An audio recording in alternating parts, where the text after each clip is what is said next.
महाराष्ट्राचा।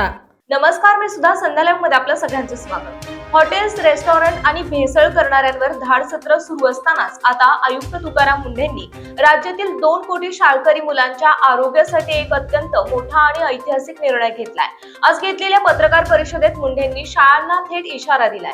शाळांमध्ये विनापरवाना अन्न पुरवठा करण्यावर आता पूर्णपणे बंदी घालण्यात आली आहे। राज्यातील तब्बल 2 कोटी विद्यार्थ्यांच्या आरोग्याच्या दृष्टीने अन्न आणि औषध प्रशासन विभागाने मोठा निर्णय घेतला आहे। आयुक्त तुकाराम मुंढे यांनी पत्रकार परिषदेत शाळा, अंगणवाड्या आणि वसतिगृहांमधील आहाराबाबत नवीन नियमांची कठोर अंमलबजावणी जाहीर केली आहे।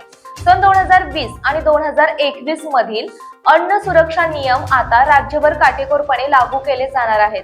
हे नियम शासकीय, निमशासकीय, अनुदानित, विना अनुदानित शाळा तसेच अंगणवाडी पासून 12वी पर्यंतच्या सर्व शिक्षण संस्थांसाठी बंधनकारक असतील। सर्वात महत्त्वाचा निर्णय म्हणजे शाळांचे कॅन्टीन, वसतिगृहांच्या मेस आणि अंगणवाड्यांना अन्न पुरवणाऱ्या प्रत्येक पुरवठादाराकडे FSSAI चा वैध अन्न परवाना असणे आता अनिवार्य करण्यात आले। परवान्याशिवाय अन्न पुरवठा करणाऱ्यांवर थेट कारवाई केली जाणार आहे। याशिवाय शाळेच्या आवारापासून 50 मीटर परिसरातील खाद्यपदार्थ विक्री करणाऱ्या दुकानांनाही FSSAI चे नियम पाळावे लागणार आहेत। या परिसरात जंक फूड किंवा विद्यार्थ्यांच्या आरोग्यास अपायकारक पदार्थांची विक्री करण्यास बंदी असेल।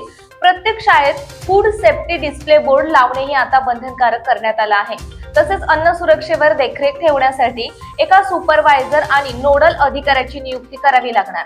तुकाराम मुंढे यांच्या या निर्णयामुळे शाळांमधील मध्यान्ह भोजन, कॅन्टीन आणि वसतिगृहातील जेवणाचा दर्जा सुधारण्याची अपेक्षा व्यक्त केली जात आहे। मात्र नियमांचे उल्लंघन करणाऱ्या शाळा आणि दुकानांवर FDA नेमकी कधी आणि कशा प्रकारे कारवाई करणार याकडे आता संपूर्ण राज्याचं लक्ष लागलंय। ताज्या आणि महत्त्वपूर्ण बातम्या पाहण्यासाठी आजच आमच्या संध्या लाईव्ह न्यूज चॅनलला YouTube वर सबस्क्राईब करा आणि बेल आयकॉन प्रेस करा।